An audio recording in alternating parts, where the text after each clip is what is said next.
It is Friday, and that means it's time for another episode of Ask the Expert with Rob Sutherland. Rob, my first question this week to you is, why do people procrastinate? Oh, it's just so easy to be lazy, isn't it? I mean, sit around, don't do anything, look good. That's how you stay in business forever, isn't it? No, absolutely not. But I think it's so easy for people to procrastinate because they just don't have any motivation. Wouldn't you agree? Absolutely. I would absolutely agree. No motivation and vision. I think you have to set some goals too. Absolutely. Absolutely. Goals are very important. Why do you think it's so easy to do nothing and have a clear conscience?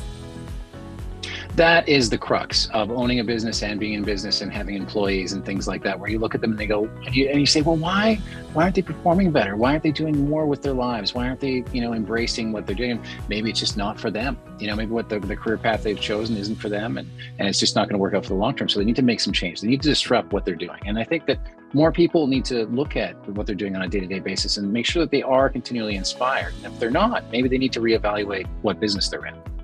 Yeah, absolutely. How can people transform their lives with the power of positive thinking? We've heard about this a lot, and for some people it works. How can we all ascribe?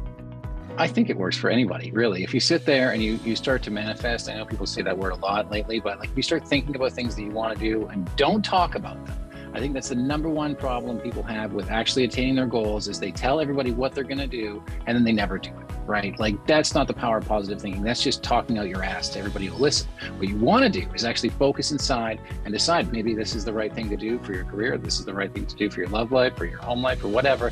And think about that positively and you will actually attain the goals that you want to attain. But if you roadblock yourself and say, there's no way I could do that, there's no way I could ever make that happen for myself, then you will have a tougher time than someone who will affirm and actually take action on what they're thinking. Yeah, absolutely. Well, great information, Rob, once again. For more We're having information fun. on PBA, you're full of great information. For more information on PBA, just click on the link below, probrokeragency.com, and be sure to tune in on Monday for another episode of Ask the Expert with Rob Sutherland. We'll see you then. Have a great one.